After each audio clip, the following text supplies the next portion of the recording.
Dear students, this is Farmanullah Khan. Today we are discussing unit of English that is barrier to oral communication. तो पहली video में हमने ये आपको पढ़ाया था कि oral communication क्या होता है. So in today video we are discussing what are the barriers to oral communication. कि oral communication में हमारे पास वो कौन से barrier हैं जो कि हमारे पास oral communication को affect करते हैं. तो first introduction, the process of communication has a multiple barriers. The intent communicated will often be disturbed and distorted, leading to a condition of misunderstanding and failure of communication. तो देखो, जब भी हम communication करते हैं चाहे वो ओरल हो तो उसमें क्या होते हैं, हमारे पास डिफरेंट बैरियर्स होते हैं. और जब कम्युनिकेशन में हमारे पास बैरियर आता है तो वो पर्सन जो कम्युनिकेट करना चाहता है या कम्युनिकेट करता है तो उसके जो है मिसअंडरस्टैंडिंग होती है, वो जो है वो डिस्टर्ब होता है और वो जो कम्युनिकेट करना चाहते हैं तो वो अच्छे तरीके से कम्युनिकेट नहीं कर सकता. तो वो तमाम कंडीशन, वो तमाम बैरियर्स जो कि हमारे पास एक ओरल कम्युनिकेशन या कम्युनिकेशन के रास्ते में जो है रुकावट बनते हैं उसको इफेक्ट करते हैं. That's are called barrier in oral communication. The barrier to effective communication could be many types like linguistic, psychological, emotional, physical and cultural etc. So these are the barriers like linguistic, language, which language you are using. तो language बड़ा matter करता है.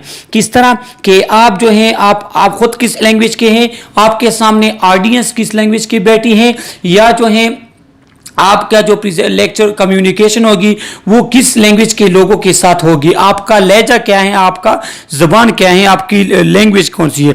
तो ये हमारे पास communication को effect करती है, ये एक बैरियर है.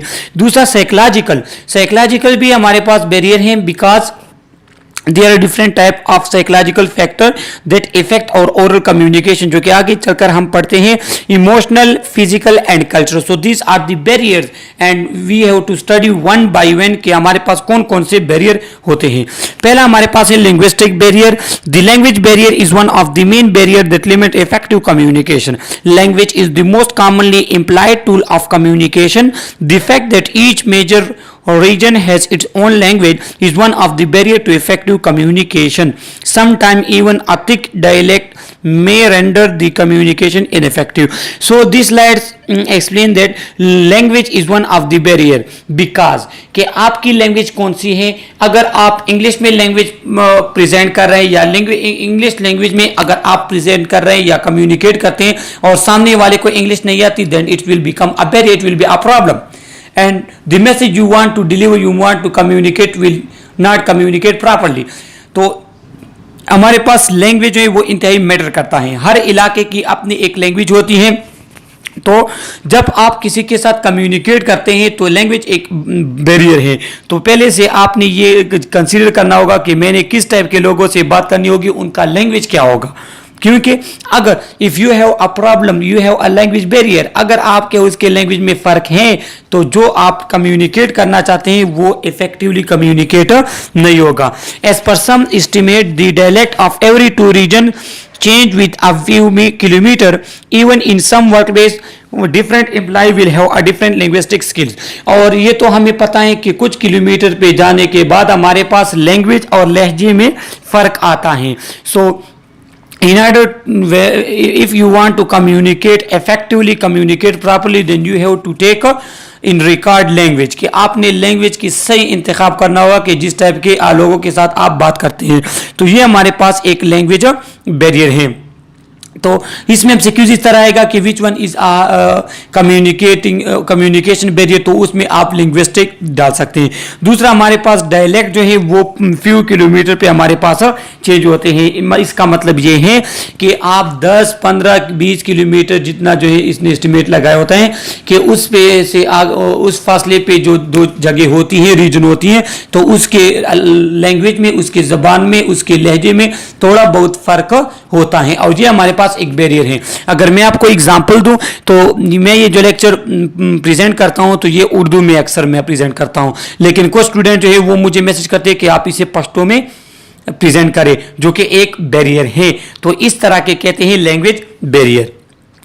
As a result, the communication channel that span across the organization would be अच्छा कहते हैं कि विद इन ऑर्गेनाइजेशन भी हमारे पास लैंग्वेज बैरियर होते हैं। जिस तरह अगर मैं आपको अपने पेशावर या पाकिस्तान की एग्जांपल दूं तो यहाँ पे आप किसी भी ऑर्गेनाइजेशन में अगर काम करें तो वहाँ पे आपके साथ चतराली भी होंगे, पंजाबी भी होंगे, उर्दू स्पीकर, पश्तो स्पीकर और डिफरेंट लोकल ज़बानी भी हमारे पास होती हैं, जिसकी स्वातीन लैंग्वेज या अफरीदियों की जो अपनी लैंग्वेज होती है। तो ये हमारे पास जो है अगर लैंग्वेज में प्रॉब्लम है तो ये हमारे पास ओरल कम्युनिकेशन के लिए एक बैरियर है।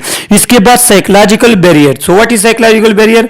There are various mental and psychological issues that may be barrier to effective communication. Some people have a stage fear, speech disorder, phobia and depression etcetera. MCQs के लिए आप ये याद रख लें कि ये हमारे पास जो है साइकोलॉजिकल बैरियर है कम्युनिकेशन में, कि कुछ लोग ऐसे होते हैं कि वो फ्रेंड के दरमियान तो बात कर सकते हैं लेकिन वो स्टेज पे या किसी ऑफिस में या क्लास वगैरह में बात नहीं कर सकते। They feel anxiety, they feel fear. ये उनका डिसऑर्डर होते हैं कि उसके स्पीच डिसऑर्डर हैं कि वो सही से बोल नहीं सकते, कि कोई जो है वो डरते हैं, कोई डिप्रेशन एंजाइटी वगैरह फील करते हैं। तो ये हमारे पास साइकोलॉजिकल बैरियर है कम्युनिकेशन में। All of these conditions are very difficult to manage sometime and will most certainly limit the ease of communication। और इसका प्रॉब्लम ये है कि ये फिर हमारे पास इंतहाई डिफिकल्ट होता है इस तरह कंडीशन को मैनेज करना, और क्या होता है कि हमारे पास कम्युनिकेशन जो है उसकी इफेक्टिवनेस कम होती है।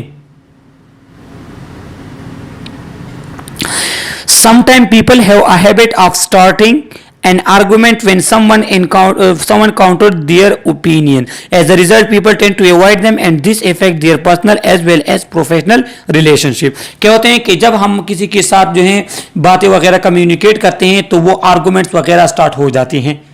तो जब वो स्टार्ट होती हैं तो तल्ख कलामी की तरफ बात चलती है। तो इस कंडीशन में आपका कोई भी गलत हरकत जो है, कोई भी साइकोलॉजिकल या इस तरह की कोई इश्यूज अगर आ जाते हैं तो ये आपके प्रोफेशनल और पर्सनल रिलेशनशिप में जो है प्रॉब्लम क्रिएट कर सकता है। क्योंकि कुछ लोग डर जाते हैं, गुस्सा हो जाते हैं, टेम्पर हो जाते हैं या कोई और प्रॉब्लम आ जाती है तो तब जो आपकी कम्युनिकेशन उसमें प्रॉब्लम आ सकती है। If you know how to connect with your listener you can avoid the complicated situation that arise due to this barrier and it's very important to you. It is very important that to whom you want to communicate you have to analyze about them। आपको पता होना चाहिए कि मैं जिस person के साथ communicate कर रहा हूं तो वो किस टाइप, किस लहजे, किस माइंड का बंदा है, वो किस बात से गुस्सा होगा, किस बात से गुस्सा नहीं होगा। तो ये सब चीजें अगर आप अपने रिकॉर्ड में लाते हैं तो क्या होता है कि वो कम्युनिकेशन इंतहाई इंपॉर्टेंट हो जाती है, इफेक्टिव हो जाती है। तीसरा हमारे पास है cultural barrier. The global market has open up lots of opportunity for business. However, due to a cultural barriers, people or companies often miss out on these opportunities।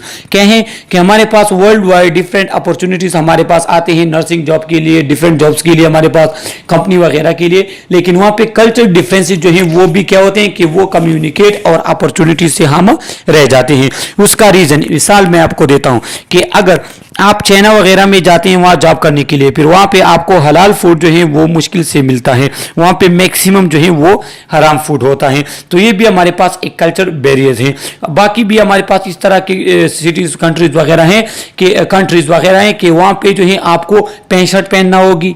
तो कुछ लोग जो हैं वो कल्चरल जो स्ट्रांग बिलीफ वगैरह वाले होते हैं तो वो क्या कहते हैं वो अपने कल्चर को वहाँ चेंज नहीं करना चाहते, तो उस वजह से वो अपॉर्चुनिटीज उनसे मिस हो जाती हैं। तो ये भी हमारे पास एक बैरियर है। Language difference can lead to a misinterpretation. The activity of labelling people can create stereotypes and behavioral pattern can form mental blocks।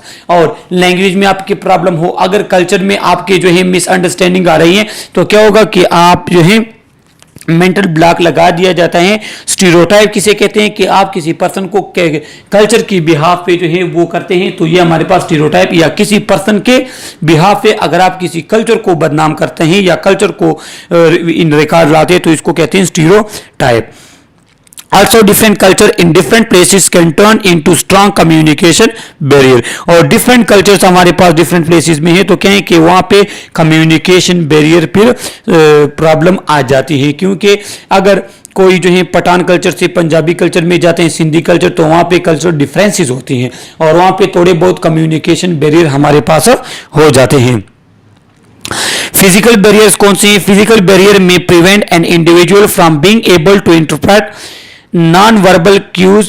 This is more common in communication method relying on technology rather than face-to-face.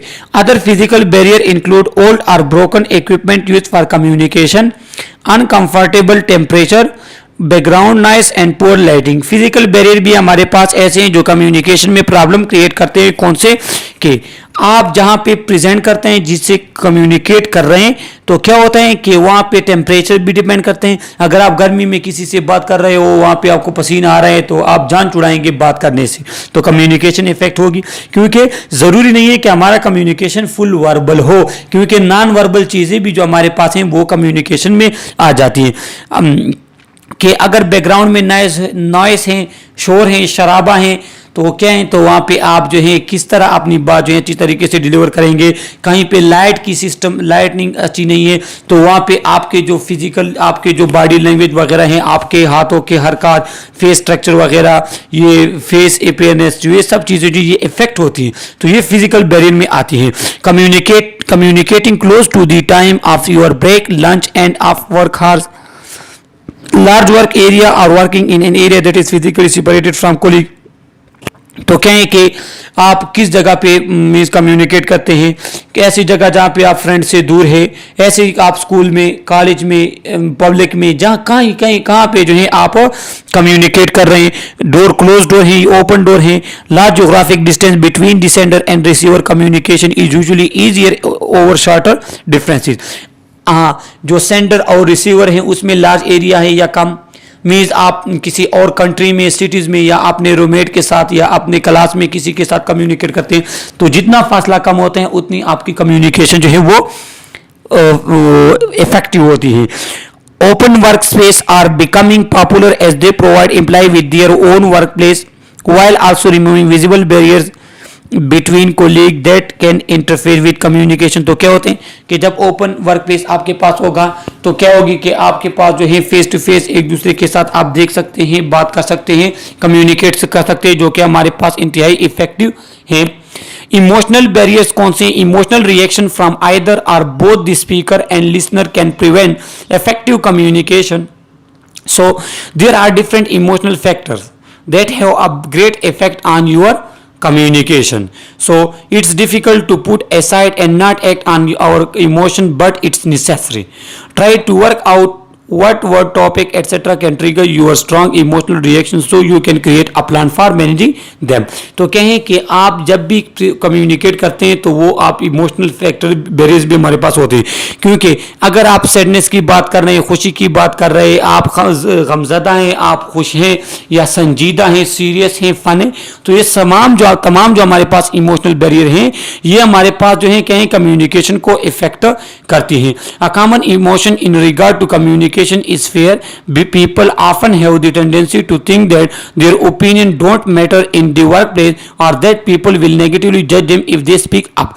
तो क्या है कि हमारे पास जो बड़ा emotional barrier है वो fear, खौफ है, क्योंकि लोगों को ये डर होता है कि जहां पे मैं कम्युनिकेट करता हूं वहां पे मेरे अल्फाज की कोई अहमियत नहीं, अगर अहमियत है तो लोग उस पर एतराज करेंगे, लोग जो है उस पर उंगली उठाएंगे, तो लोग मुझे टॉर्चर करेंगे। तो ये फियर अगर किसी को होता है तो ये हमारे पास मेजर इमोशनल बैरियर है।